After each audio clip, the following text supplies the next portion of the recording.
నమస్తే, welcome to May TV news. ముందుగా headlines.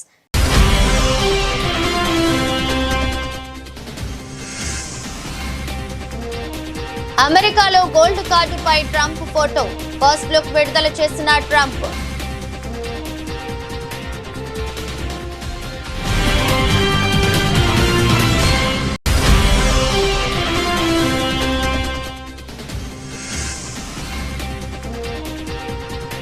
బంధాలు బలహీనపడ్డ వేళ మోదీతో భేటీ అయిన బంగ్లాదేశ్ తాత్కాలిక ప్రభుత్వాధినేత.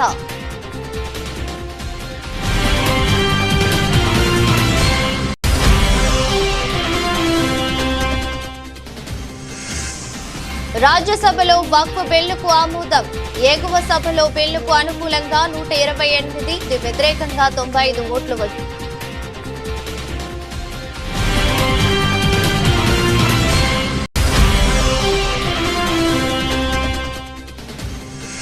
హైదరాబాద్ ఉమ్మడి రంగారెడ్డి జిల్లాల పార్టీ ముఖ్య నేతలతో కేసీఆర్ సమావేశం. రజతోత్సవ మహాసభ గురించి నేతలకు కేసీఆర్ దిశానిర్దేశం.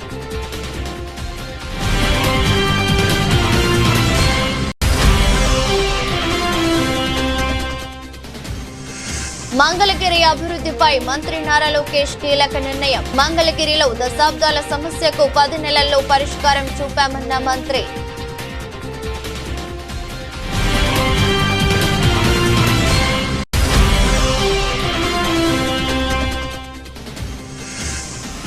తెలంగాణలో మరో 2 రోజులు వడగండ్ల వానలు. వివిధ జిల్లాలకు ఆరెంజ్, ఎల్లో అలర్ట్.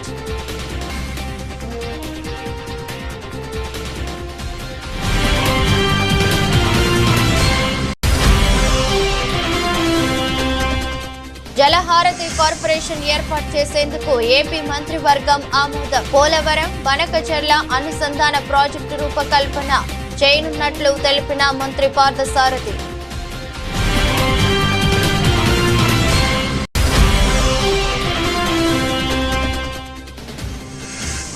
వరంగల్ జిల్లా కోర్టుకు బాంబు బెదిరింపు. కోర్టు వద్దకు చేరుకుని విస్తృతంగా తనిఖీలు నిర్వహిస్తున్న బాంబు స్క్వాడ్, డాగ్ స్క్వాడ్ సిబ్బంది.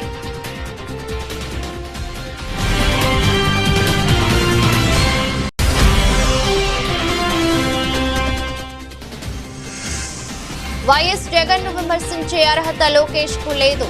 అధికార గర్వంతో అసంబద్ధ ప్రేలాపాలనలు చేస్తున్నారంటూ మాజీ మంత్రి అంబటి రాంబాబు ఫైర్.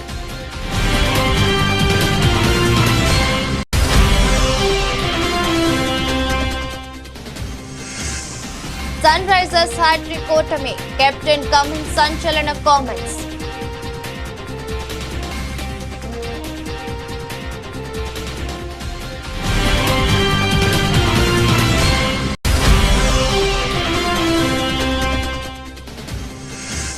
తిరుమల శ్రీవారి సేవలో పూజా హెగ్డే.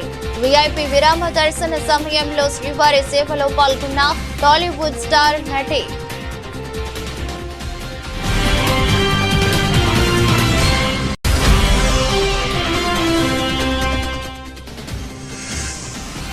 స్వల్పంగా పెరిగిన బంగారం, వెండి ధరలు. శుభకార్యాల సీజన్ ప్రారంభం కావడంతో బంగారం ధరలకు రెక్కలు.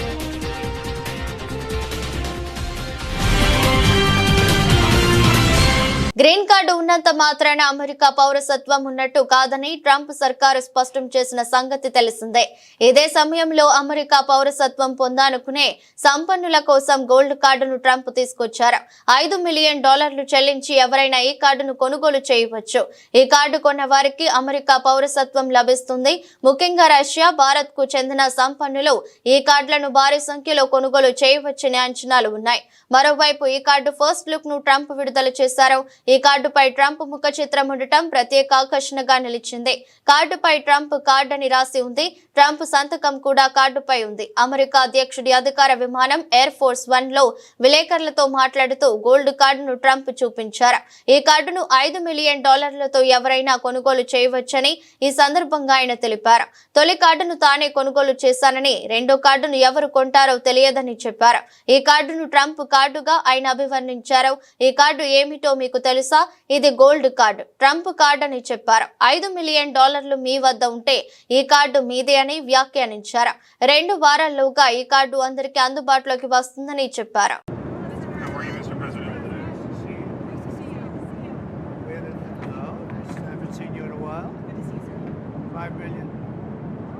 $5 million this could be used. That was the first of the cards. You know what that card is? Gold card. It's the gold card. The Trump card, gold card. Who's the first buyer? Me. Who's the second? First. I don't know, but I'm the first buyer.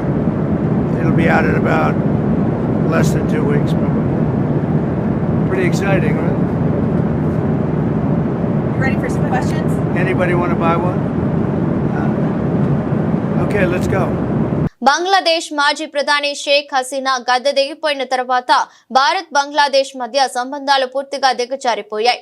China, Pakistan కు అనుకూలంగా బంగ్లాదేశ్ తాత్కాలిక ప్రభుత్వ అధినేత Mohammed Yunus stand తీసుకున్నారనే ప్రచారం పెద్ద ఎత్తున సాగుతుంది. ఈ నేపథ్యంలో భారత ప్రధాని నరేంద్ర మోదీతో యూనస్ భేటీ అయ్యారు.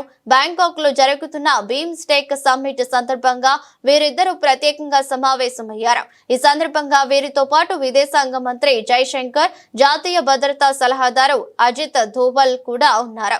బంగ్లాదేశ్ పాలన బాధ్యతలను యూనస్ తీసుకున్న తర్వాత మోదీ యూనస్ ల మధ్య సమావేశం జరగటం ఇదే తొలిసారి. చైనాకు బంగ్లాదేశ్ దగ్గరవుతున్న సమయంలో జరిగిన ఈ భేటీ అత్యంత ప్రాధాన్యతను సంతరించుకుంది. యూనస్ ఇటీవల చైనా పర్యటన సందర్భంగా చేసిన వ్యాఖ్యలు భారత్ కు ఆగ్రహం తెప్పించాయి. భారత్ లోని ఈశాన్య రాష్ట్రాలకు సముద్ర తీరం లేదని, సముద్రానికి వారు చేరుకునే అవకాశం లేదని చెప్పారు. బంగాళాఖాతంలో తీర ప్రాంతం బంగ్లాదేశ్ కు ఉందని, చైనా తన కార్యకలాపాలను విస్తృతపరుచుకోవడానికి బంగ్లాదేశ్ అనువైన దేశమని అన్నారు. కేంద్ర ప్రభుత్వం ప్రతిష్టాత్మకంగా తీసుకున్న వక్ఫ్ బిల్లుకు రాజ్యసభ ఆమోదం తెలిపింది. బిల్లుకు అనుకూలంగా 128, వ్యతిరేకంగా 95 ఓట్లు వచ్చాయి. కాగా లోక్సభలో సజావుగా ఆమోదం పొందిన వక్ఫ్ బిల్లు 24 గంటల తర్వాత ఎగువ సభలో కూడా ఆమోదం పొందడం విశేషం. సుదీర్ఘ చర్చ అనంతరం రాజ్యసభలో ఈ బిల్లుకు ఆమోదం లభించింది. అర్ధరాత్రి దాటే వరకు సభలో విస్తృత చర్చ జరిగింది. మైనార్టీ వ్యవహారాల మంత్రి కిరణ్ రిజిజు వక్ఫ్ బిల్లుపై చర్చను ప్రారంభిస్తూ బిల్లు ముస్లిం ప్రయోజనాలకు హాని కలిగిస్తుందనే ఆరోపణలను తోసిపుచ్చారు. వక్ఫ్ బోర్డు నిర్వహణ, సృష్టి, లబ్ధారులు అంతా ముస్లింలే ఉంటారని, ముస్లిమేతరులు దాని వ్యవహారాల్లో జోక్యం చేసుకోలేరని నొక్కి చెప్పారు. ఈ బిల్లు మతానికి సంబంధించినది కాదన్న మంత్రి, ఆస్తి దాని నిర్వహణకు సంబంధించినదని, అవినీతిని నిర్మూలించడమే లక్ష్యంగా పెట్టుకుందని స్పష్టం చేశారు. ఒక ఆస్తిని వక్ఫ్ గా ప్రకటించే ముందు యాజమాన్య రుజువు అవసరం అవుతుందని ఆయన తెలిపారు. ఇక చర్చ సందర్భంగా మంత్రి రిజిజు, మరో కేంద్ర మంత్రి అమిత్ షా నిన్న వక్ఫ్ లేబుల్ చేయబడిన ఆస్తుల జాబితాను ప్రకటించారు. వాటిలో ఢిల్లీలోని లుటియన్స్ జోన్లోని ఆస్తులు, తమిళనాడులోని 400 సంవత్సరాల పురాతన ఆలయం, 5 స్టార్ స్థాపన కోసం భూమి, పాత పార్లమెంట్ భవనం కూడా ఉన్నాయి. वक्फ बोर्ड जो है एक स्टेचुटरी बॉडी होता है और आप स्टेचुटरी बॉडी को कहते हैं कि सिर्फ मुसलमान ही रहना चाहिए. अगर उसमें सिर्फ मुसलमान ही होते और वक्फ बोर्ड का जो अगर जमीन का विवाद एक हिंदू और एक मुस्लिम बोर्ड का बीच में अगर विवाद होता तो आप उसको कैसे ठीक करेंगे? क्योंकि विवाद तो सिर्फ मुसलमान आपस में सिर्फ नहीं होता है. वक्फ बोर्ड का जो विवाद होता है वो गैर मुसलमान के साथ भी होता है. तो आप चाहता है कि इसका निर्णय ट्राइब्यूनल और वक्फ बोर्ड में सिर्फ मुसलमान ही बैठे और हिंदू का साथ विवाद होगा, बाकी किसी धार्मिक ग्रुप के लोगों के साथ विवाद होगा तो तय कैसे होगा? ये जो गवर्नमेंट का स्टैट्यूटरी बॉडी होता है ये सेकुलर होना चाहिए, इसमें सब लोग बैठना चाहिए. फिर भी हमने कहा कि रेस्ट्रिक्शन किया है कि यहाँ इतना ही गैर मुस्लिम हो सकता है.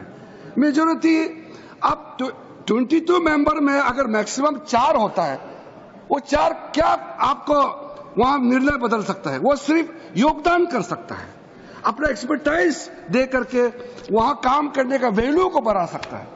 तो इस प्रकार का कई लोग, इसलिए मैं कहना चाहता हूं कि आप लोग समझदार नहीं है तो ये मैं कह नहीं सकता हूं, क्योंकि समझदार ही है, लेकिन कहने का जो तरीका या आपका सोचने का तरीका इसमें और हमारे सोचने का तरीका में अंतर है.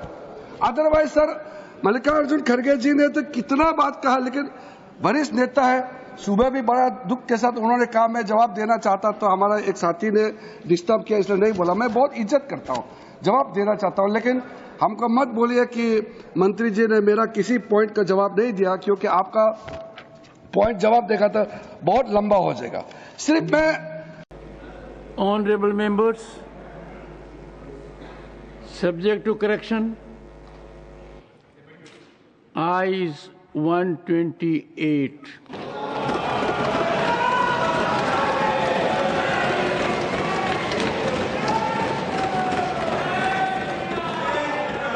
Noes 95.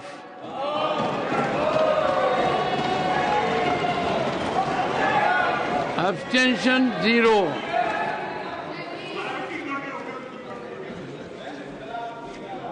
The bill is passed.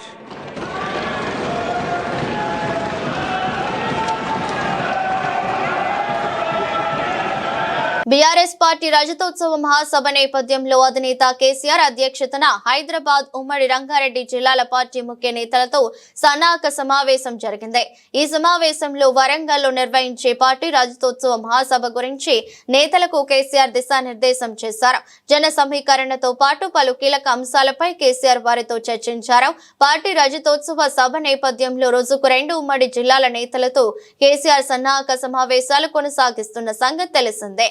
శుక్రవారం ఎర్రవెల్లి నివాసంలో జరిగిన ఈ కార్యక్రమంలో బీఆర్ఎస్ వర్కింగ్ ప్రెసిడెంట్ కేటీఆర్, మాజీ మంత్రులు సబితా ఇంద్రారెడ్డి, తలసాని శ్రీనివాస్ యాదవ్, మల్లారెడ్డి, ఎమ్మెల్సీలు శంబిపూర్ రాజు, నవీన్, వాణిదేవి, ఎమ్మెల్యేలు కేపీ వివేకానంద, మాధవరం కృష్ణారావు, పద్మారావు, మాగంటి గోపీనాథ్, బండారి లక్ష్మారెడ్డి, దేవిరెడ్డి సుధీర్ రెడ్డి, ముఠా గోపాల్, మర్రి రాజశేఖర్ రెడ్డి, కాళేరు వెంకటేష్, మాజీ ఎమ్మెల్యేలు కొప్పుల మహేష్ రెడ్డి, మెదకు ఆనంద్, మంచిరెడ్డి కిషన్ రెడ్డి, పైలట్ రోహిత్ రెడ్డి, బీఆర్ఎస్ నాయకులు కార్తిక్ రెడ్డి, మన్నే గోవర్ధన్, ముఠా జైహింద్ సింహ, మాజీ చైర్మన్ క్రిషాంక్ మన్నేతో పాటు తదితరులు పాల్గొన్నారు. మంగళగిరి నియోజకవర్గం ఉండవల్లిలో మన ఇల్లు మన లోకేష్ కార్యక్రమం చేపట్టారు. 2వ రోజు శాశ్వత ఇంటి పట్టాలను విద్యా, ఐటీ, ఎలక్ట్రానిక్ శాఖల మంత్రి నారా లోకేష్ అందజేశారు. ఇవాల్టి నుంచి 12వ తేదీ వరకు నియోజకవర్గంలో మన ఇల్లు మన లోకేష్ కార్యక్రమం జరగనుంది. పేదలకు స్వయంగా శాశ్వత ఇంటి పట్టాలను మంత్రి నారా లోకేష్ పంపిణీ చేస్తున్నారు. ఎర్రబాలెం గ్రామానికి చెందిన 248 మందికి శాశ్వత ఇంటి పట్టాలను పంపిణీ చేశారు. ఇవాళ మధ్యాహ్నం నుంచి నీరుకొండ గ్రామానికి చెందిన 99 మందికి, రత్నాల చెరువుకు చెందిన 199 మందికి శాశ్వత ఇంటి పట్టాలు పంపిణీ చేయనున్నారు. మొత్తంగా 546 మంది లబ్ధారులకు శాశ్వత ఇంటి పట్టాలను నారా లోకేష్ ఉచితంగా అందజేయనున్నారు. సొంత ఖర్చులతో బట్టలు పెట్టి మరీ లబ్ధారులకు ఇంటి పట్టాలను లోకేష్ అందజేస్తున్నారు. 2024 ఎన్నికల్లో నేను రచ్చబండ కార్యక్రమం పెట్టుకుని మీ దగ్గరకు వచ్చా. అక్కడ పార్టీ జెండాలు లేవు, బ్యాక్ డ్రాప్ లేవు. సరదా కూర్చుని నేను చెప్పాల్సిన 10 నిమిషాలు చెప్పి మీ సమస్యలు తెలుసుకుని ఆనాడు స్పష్టమైన హామీ ఇచ్చా. దాంట్లో భాగంగా మీరందరూ నన్ను కోరారు. 2.5 దశాబ్దాల నుంచి ఇది ఒక కళ, మాకు ఇంటి పట్టాలు మాకు కావాలి, మీరు ఏం చేస్తారో మాకు తెలియదు, ఆ పట్టాలు మటుకు మాకు ఇప్పించండి అని మీరు చెప్పారు. అది ఇప్పుడు కూడా నా బాగా గుర్తు. ఆనాడు మీకు చెప్పా 3 విడతలుగా ఈ కార్యక్రమం జరుగుతుంది. కొంతమంది సులభంగా చేసాక ఉంటుంది, అది ప్రభుత్వ నిర్ణయం మేరకు నడుస్తుంది, అది మొదటి విడతలో జరుగుతుందని చెప్పా. రెండవది ఎండోమెంట్ భూములు, ఇంకో పక్కన రైల్వే భూములది ఇంకొంచెం సమయం పడుతుందని చెప్పా. అతి కష్టమైన పని ఈ కాలువ పైన ఉన్న ఇల్లు కానివ్వండి, అటవీ భూమిలో ఉన్న ఇల్లు, అది అందరితో మాట్లాడాలి, 2-3 సంవత్సరాలు పడుతుంది, బట్ నేను చేసి తీరుతానని ఆనాడు హామీ ఇచ్చా. కరెక్ట్ గా 10 నెలలైంది ప్రజా ప్రభుత్వం ఏర్పడి. 10 నెలల్లో మొత్తం ఎన్యూమరేషన్ చేశాం, ఇంటికి కొలతలు తీశారు. అధికారులే కాదు, అన్ని పార్టీలకు సంబంధించిన నాయకులు వచ్చారు, కొలతలు తీశారు, వివరాలు కనుక్కున్నారు. ఆ వివరాలు తెలుసుకున్న తర్వాత నేనే స్వయంగా రెవెన్యూ మంత్రి అనగాని సత్యప్రసాద్ గారితో, గౌరవ ముఖ్యమంత్రి గారితో అనేక సార్లు మాట్లాడి ఏకంగా అది కేబినెట్ కి తీసుకెళ్లి కేబినెట్ లో ఆమోదం తెలిపిన తర్వాతనే ఈ కార్యక్రమం మన ముందర తీసుకెళ్లే పరిస్థితి. మీరందరూ ఒక్కసారి గుండెపై చేపెట్టి ఆలోచించారు. గత 2.5 దశాబ్దాలుగా మీకున్న కళ ఇది. అనేక మంది నాయకులు మీరు కలిశారు. జిరాక్స్ ప్రింటింగ్లకే విపరీతంగా ఖర్చు అయిపోయింది, కాగితాలు ఇచ్చేదని ఖర్చు అయింది. అలాంటిది వేదికమైన నాయకులందరం మేము కష్టపడి, మీ దగ్గర ఒక బాటిల్ నీళ్లు కూడా మేము తాగలేదు, మీకోసం కష్టపడి అవినీతి లేకుండా ఈ రోజు మీకు ఇల్లు పట్టాలు మేము ఇస్తున్నాం. పెద్దలు ఇప్పుడే చెప్పారు, దాదాపు మొదటి విడతలో మార్కెట్ విలువ 1000 కోట్ల విలువైన ఆస్తిని ఈ రోజు మీకు శాశ్వతంగా హక్కు కూటమి ప్రభుత్వం అందజేస్తుంది. తెలంగాణలో ద్రోణి ప్రభావంతో పలు జిల్లాల్లో గురువారం ఈదురుగాలులతో కూడిన వర్షం బీభత్సం సృష్టించిన విషయం తెలిసిందే. ఉరుములు మెరుపులతో కూడిన వాన దంచి కొట్టింది. హైదరాబాద్ తో పాటు ఉమ్మడి మహబూబ్ నగర్, ఉమ్మడి మెదక్, నిజామాబాద్, యాదాద్రి భువనగిరి, ములుగు జిల్లాల్లో మోస్తరు నుంచి భారీ వర్షం కురిసింది. ఇక రాగాల 2 రోజుల్లో వడగండ్ల వానలు కురిసే అవకాశం ఉందని హైదరాబాద్ వాతావరణ కేంద్రం హెచ్చరించింది.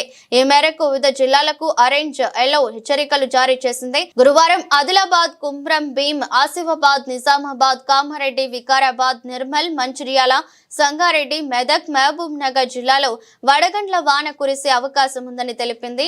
ఈ మేరకు ఆయా జిల్లాలకు ఆరెంజ్ అలర్ట్ జారీ చేసింది. శుక్రవారం నల్గొండ, సూర్యాపేట, హనుమకొండ, భువనగిరి, ఆదిలాబాద్, ఆసిఫాబాద్, నిర్మల్, రంగారెడ్డి, హైదరాబాద్, మల్కాజ్గిరి, జనగాం, వికారాబాద్ తదితర జిల్లాల్లో ఉరుములు, ఈదురుగాలులతో కూడిన వర్షాలు పడతాయని తెలిపింది. ఈ మేరకు ఆయా జిల్లాలకు ఎల్లో అలర్ట్ జారీ చేసింది. ఏపీ సీఎం చంద్రబాబు అధ్యక్షతన జరిగిన కేబినెట్ సమావేశంలో పలు కీలక అంశాలకు మంత్రివర్గం ఆమోదం తెలిపింది. ఈ విషయమై మంత్రి పార్థసారథి మీడియా సమావేశంలో మాట్లాడుతూ జలహారతి కార్పొరేషన్ ఏర్పాటు చేసేందుకు మంత్రివర్గం ఆమోదం తెలిపిందన్నారు.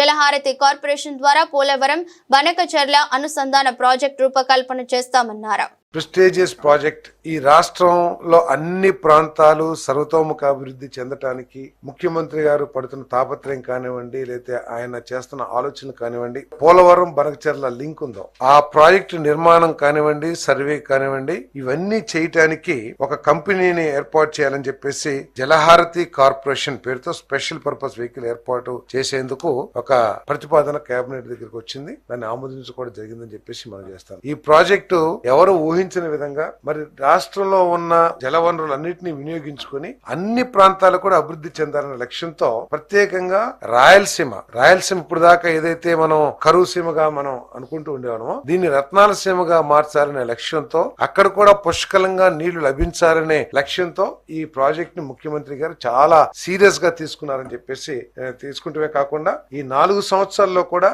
ఈ ప్రాజెక్ట్ మీద కన్సిడరబుల్ పురోగతి రావాలనే లక్ష్యంతో ఈ ప్రభుత్వం పనిచేస్తుందని చెప్పేసి మనం చేస్తాం. అంటే ఒక అనుభవజ్ఞుడైన ముఖ్యమంత్రి రాష్ట్ర పగ్గాలను చేపడితే రాష్ట్రానికి ఏ విధమైన మేలు జరిగింది అనడానికి ఈ ఆలోచన ఒక నిదర్శనం అని చెప్పేసి కూడా ఈ సందర్భంగా తెలియజేస్తాను. ప్రతి సంవత్సరం కూడా గత 100 సంవత్సరాలు మనం తీసుకున్నట్లయితే ప్రతి సంవత్సరం 1000 నుంచి 2000 టీఎంసీల నీళ్లు వృధాగా సముద్రంలోకి వెళ్ళిపోతా ఉంటాయి. ఎన్ని ప్రాజెక్టులు తెలంగాణలో కట్టారు, పైన మహారాష్ట్రలో కట్టారు, ఏ రాష్ట్రాల ద్వారా ఈ నది ప్రవహిస్తుందో అక్కడ అన్ని కూడా ప్రాజెక్టులు కట్టారు విత్ పర్మిషన్ విత్ అన్ని కూడా. అయినా కూడా అన్ని ప్రాజెక్టులు కట్టినా నీటిని వినియోగించుకోగా ఇంకా 100 సంవత్సరాలు మనం హిస్టరీ తీసుకుంటే 1000 నుంచి 2000 టీఎంసీల నీళ్లు వృధాగా సముద్రంలోకి వెళ్ళిపోతా ఉన్నాయి. సో అటువంటి వాటర్ ని తీసుకుని ఇతర రాష్ట్రాలతో ఎక్కడ కూడా మనకి వివాదం లేకోకుండా ఈ ప్రాజెక్ట్ ని రాయలసీమ అభివృద్ధి కోసం వినియోగించాలనే లక్ష్యంతో ఈ ప్రాజెక్ట్ ని టేకప్ చేయబోతుందని చెప్పేసి మనం చేస్తాను. మరి దీనికి దాదాపు 80,000 కోట్ల రూపాయలు ఖర్చు అవుతుందని చెప్పేసి కూడా ప్రాథమిక అంచనాలు ఉన్నాయి. మరి దీన్ని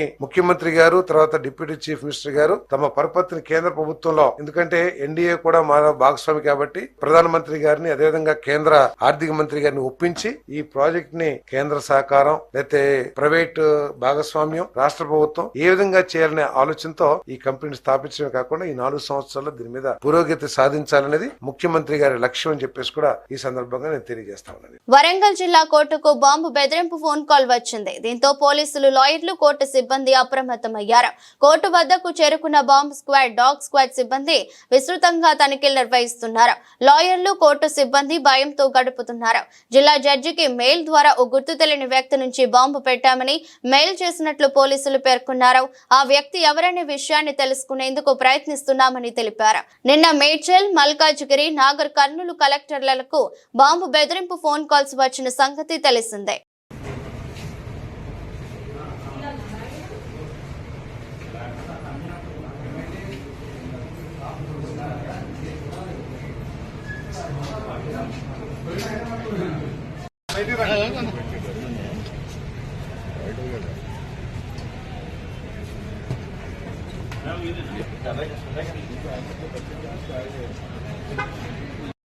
మంత్రి నారా లోకేష్ అధికార గర్వంతో పిచ్చి ప్రేలాపనలు చేస్తున్నారని మాజీ మంత్రి వైఎస్ఆర్సీపీ గుంటూరు జిల్లా అధ్యక్షుడు అంబటి రాంబాబు తీవ్ర స్థాయిలో మండిపడ్డారు.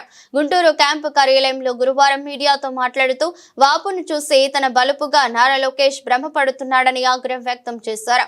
ప్రజాదరణ ఉన్న వైఎస్ జగన్ ను విమర్శించే అర్హత లోకేష్ కు లేదని అన్నారు.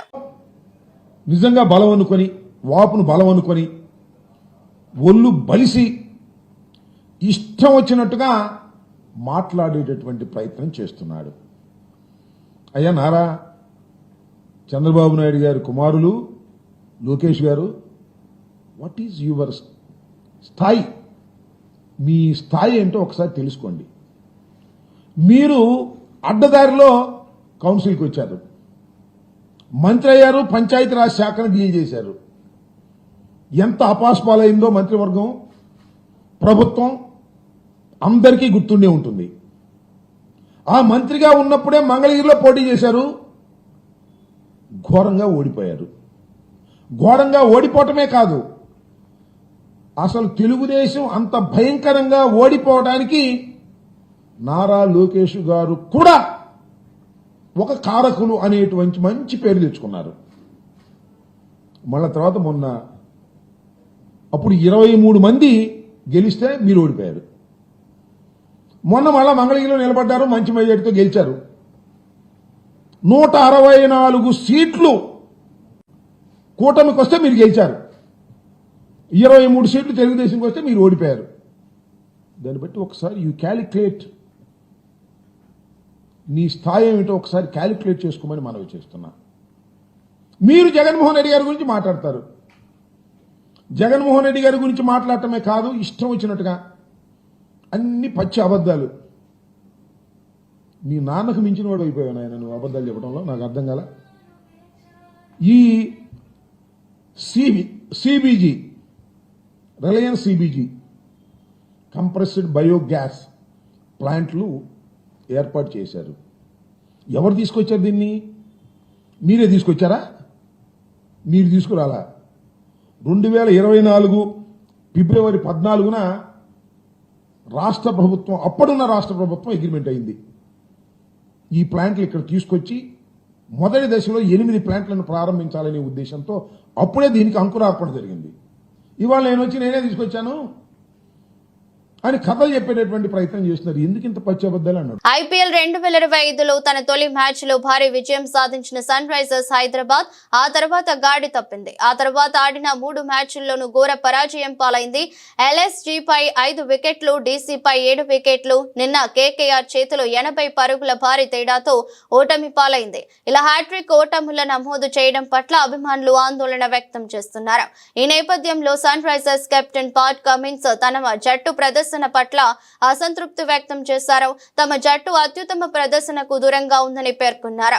బౌలింగ్ బాగానే ఉన్న ఫీల్డర్లు, బ్యాటర్లు చేతులెత్తేయడంతోనే వరుస ఓటములు తప్పడం లేదన్నారు. ప్రధానంగా టాప్ ఆర్డర్ బ్యాటర్లు విఫలం కావడం దెబ్బతీస్తుందని తెలిపారు. నిన్నటి మ్యాచ్ లో కూడా కీలక సమయాల్లో ఫీల్డర్లు క్యాచ్లను చేజార్చడం మ్యాచ్ పై తీవ్ర ప్రభావం చూపిందన్నారు. ఇప్పటికైనా ఈ విభాగాల్లో మెరుగైతే విజయాల బాట పట్టొచ్చని కమిన్స్ చెప్పుకొచ్చారు.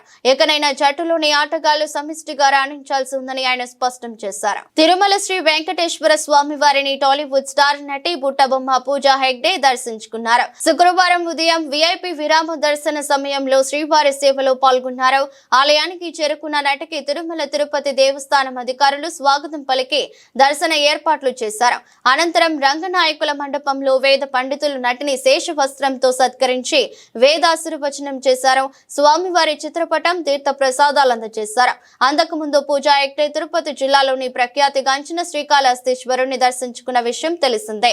గురువారం ఉదయం శ్రీకాళహస్తీశ్వర స్వామికి వెళ్లిన నటి అక్కడ రాహుకేతు పూజలో పాల్గొన్నారు. అనంతరం శ్రీ వాయులింగేశ్వర స్వామి సమేత జ్ఞాన ప్రసూనాంబికా దేవిని దర్శించుకున్నారు.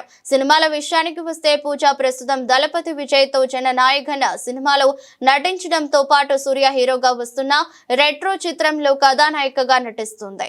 చాలా సంతోషంగా ఉంది. నా మనసులో చాలా టైం నుంచి ఇక్కడ రావడానికి ఒక విష్ ఉంది. అండ్ ఈరోజు చాలా మంచి దర్శనం అయింది నా ఫ్యామిలీతో. నేను యాక్చువల్లీ చాలా లక్కీగా ఉన్నాను. దేవుడు నాకు ఇంత మంచి దర్శనం ఇవ్వడానికి I feel very very blessed and thank you. కొత్త సినిమాలు నెక్స్ట్ ప్రాజెక్ట్ కొత్త ఇప్పుడు మే 1కి రెట్రో ఫిల్మ్ రిలీజ్ అవుతుంది. అంతర్జాతీయంగా బంగారం ధరలు రోజు రోజుకు పెరిగిపోతున్నాయి. ఇటీవల కొన్ని నెలలుగా రికార్డు స్థాయికి చేరుకున్న బంగారం ధర ఇన్వెస్టర్లకు వరంగా ఉన్న కొనుగోలుదారులకు మాత్రం భారంగా మారింది. ఇప్పుడు శుభకార్యాల సీజన్ ప్రారంభం కావడంతో బంగారం ధరలకు రెక్కలొచ్చాయి. ఒకేసారి మార్కెట్లో ధరలు పెరిగితే మరికొన్నిసార్లు తగ్గుతూ కనిపిస్తున్నాయి. గత 2-3 రోజుల నుండి గోల్డ్, వెండి ధరలు స్వల్పంగా పెరుగుతున్నాయి. ఈ క్రమంలో శుక్రవారం గోల్డ్ గ్రాముకు ₹1 పెరిగింది. అలాగే వెండి కేజీకి ₹200 తగ్గింది. గోల్డ్ ధరలు ప్రపంచ బంగారం ధరలపై ఆధారపడి ఉంటాయి. ద్రవ్యోల్బణం, ప్రపంచ ధరలలో మార్పు, కేంద్ర బ్యాంకు బంగారు నిల్వ, హెచ్చుతగ్గుల వడ్డీ రేట్లు, ఆభరణాల మార్కెట్లు వంటి అనేక అంతర్జాతీయ అంశాల ద్వారా ఇవి ప్రభావితం అవుతాయి. హైదరాబాద్ నగరంలో బంగారం ధరలు స్థిరంగా ఉండటం లేదు. గతేడాదితో పోలిస్తే భారీగా పెరుగుతూ వస్తుంది. అమెరికా అధ్యక్షుడు డొనాల్డ్ ట్రంప్ సుంకాల బాట పట్టారు. అన్ని దేశాలకు సుంకాలు విధించారు. దీంతో బంగారం ధర ఆకాశాన్ని తాకనుందనే అభిప్రాయాన్ని మార్కెట్ నిపుణులు అంచనా వేస్తున్నారు. ఇప్పటికే 10 గ్రాముల బంగారం ధర 85,000 దాటిపోయింది. ఇక ఆ ధర లక్షకు చేరిన ఆశ్చర్యపోనక్కర్లేదని చెబుతున్నారు. భారత్ సహా ప్రపంచంలోని దేశాలపై అమెరికా అధ్యక్షుడు ట్రంప్ సుంకాలు విధించారు.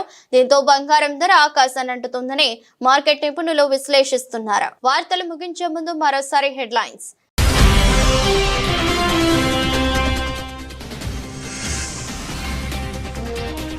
అమెరికాలో గోల్డ్ కార్డుపై ట్రంప్ ఫోటో, ఫస్ట్ లుక్ విడుదల చేసిన ట్రంప్.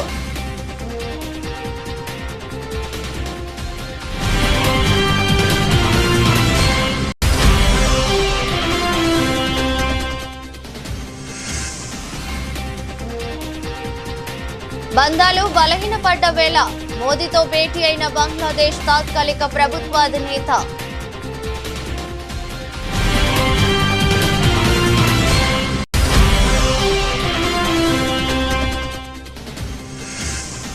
రాజ్యసభలో వక్ఫ్ బిల్లుకు ఆమోదం.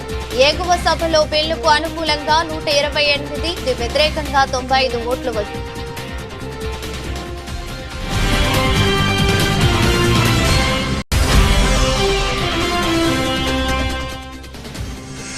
హైదరాబాద్, ఉమ్మడి రంగారెడ్డి జిల్లాల పార్టీ ముఖ్య నేతలతో కేసీఆర్ సమావేశం. రజతోత్సవ మహాసభ గురించి నేతలకు కేసీఆర్ దిశానిర్దేశం.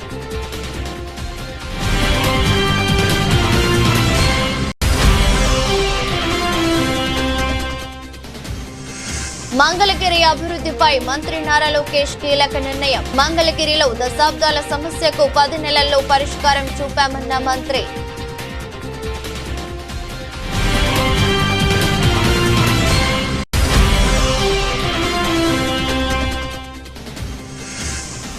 తెలంగాణలో మరో 2 రోజులు వడగండ్ల వానలు. వివిధ జిల్లాలకు ఆరెంజ్, ఎల్లో అలర్ట్.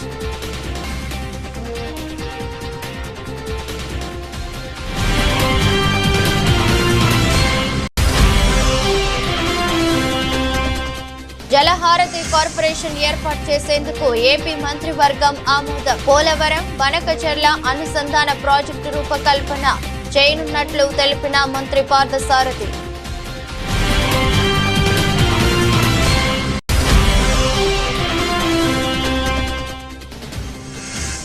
వరంగల్ జిల్లా కోర్టుకు బాంబు బెదిరింపు. కోర్టు వద్దకు చేరుకుని విస్తృతంగా తనిఖీలు నిర్వహిస్తున్న బాంబు స్క్వాడ్, డాగ్ స్క్వాడ్ సిబ్బంది.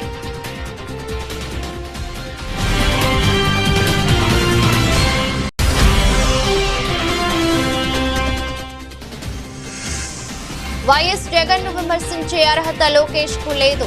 అధికార గర్వంతో అసంబద్ధ ప్రేలాపాలనలు చేస్తున్నాడంటూ మాజీ మంత్రి అంబటి రాంబాబు ఫైర్.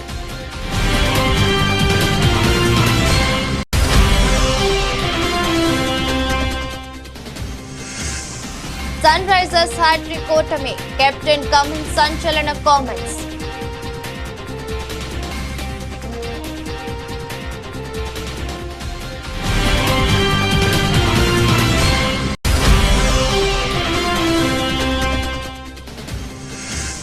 తిరుమల శ్రీవారి సేవలో పూజా హెగ్డే.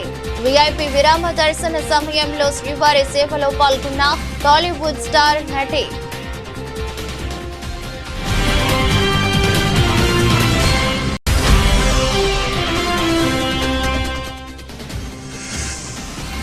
స్వల్పంగా పెరిగిన బంగారం వెండి ధరలు. శుభకార్యాల సీజన్ ప్రారంభం కావడంతో బంగారం ధరలకు రెక్కలు.